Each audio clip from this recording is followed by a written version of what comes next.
Let's talk about the DAR in Gilmore Girls. Hey Vibers, it's your boy Kai, and I want to have a chat about the DAR, the Daughters of the American Revolution, which is featured heavily in Season 6 of Gilmore Girls. The DAR was founded in 1890, but the first black woman was not accepted until 1977. Her name is Karen Batchelor. And the first national board member wasn't appointed until 2019. Her name was Wilhelmina Rhodes Kelly. She unfortunately passed away later that year.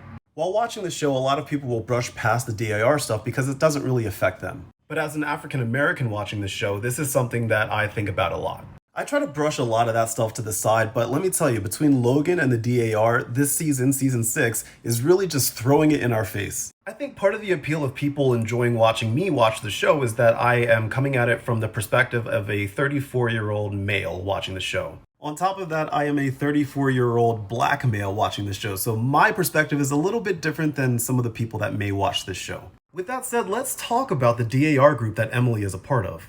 In order to join the DAR, you have to be a woman who can prove that somebody in her family helped out during the Revolutionary War. Yeah, between the years of 1775 and 1783. So why aren't there a lot of black people in the DAR? Well, during the Revolutionary War, about 400,000 people served during that time period. Out of those 400,000, only 5,000 of them were black. So yeah, there's not many. So even to this day, on the application to join the DAR, they don't ask about race. So out of the 185,000 members of the organization right now, they have no idea how many people are black, let alone people of color in general. So why does this matter when it comes to Gilmore Girls? Look, y'all know that I love this show so much. And I think that it's okay for us to criticize something that we love. For example, I'm a gigantic Philadelphia 76ers fan. Whenever Ben Simmons misses a free throw, I criticize the organization just because it makes me angry. But I still love the organization. I love basketball. I love the Philadelphia 76ers. You're allowed to criticize the things that you love, and in this case, we have to point out the things that Gilmore Girls is lacking, and that thing is diversity.